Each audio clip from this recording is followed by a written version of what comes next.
ધાનેરા તાલુકાના નેનાવા મંડળના ગામો નેનાવા, ભાજણા, લીલાવા, લવારા, વિંછીવાડી, નાનોડા અને ખાપરોલ એમ બધા ગામો સાથે મળીને નેનાવા મુકામે ગુરુશ્રી ઇન્દ્રપુરી મહારાજની પવિત્ર જગ્યાએ હિન્દુ સંમેલન યોજવામાં આવ્યું. આ હિન્દુ સંમેલનમાં વિશાળ સંખ્યામાં સંતશ્રીઓ, 7 ગામના વડીલો, ભાઈઓ અને બહેનો બહોળી સંખ્યામાં ઉપસ્થિત રહ્યા, જેમાં દીપ પ્રાગટ્ય, દીકરીનું નારી શક્તિ પ્રવચન, સંતોનું પ્રવચન, તલવાર રાસ, વક્તાશ્રીનું પ્રવચન અને આર્મી જવાનોનું સન્માન પણ કરવામાં આવ્યું.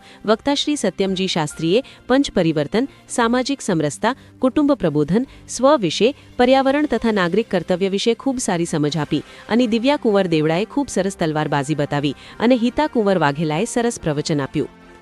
Bureau chief Arvind Rana, Banaskantha. નમસ્કાર. આજે નેનાવા મંડળના અંદર વિરાટ હિન્દુ સંમેલન 7 ગામોનું થયું.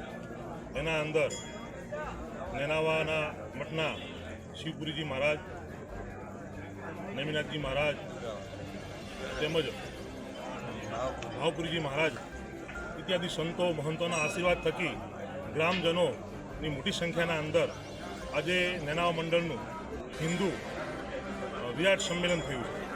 એના અંદર વિવિધ પ્રકારના સંતોના આશીર્વાદ થકી અને સમાજના અંદર 5 પરિવર્તન માટે જે અહીંયાથી ઉદ્બોધન કરવામાં આવ્યું, સમાજના અંદર સમરસતા, કુટુંબ પ્રબોધન, પર્યાવરણ ઇત્યાદિ સમાજના અંદર હિન્દુ એકતા માટે અહીંયાથી દરેક લોકોને આહ્વાન કરવામાં આવ્યું છે અને તમામ હિન્દુઓ એક સાથે મળી અને આ ભારતને વિરાટ ભારત બનાવવા માટેની અને સમાજને એકતા લાવવા માટેની પ્રયત્ન કરશે અને બધા એક થઈ અને હિન્દુ સમાજનું ઉત્થાન માટે ભેગા મળી અને કાર્ય કરવા માટે તત્પર રહેશે. ભારત માતા કી જય.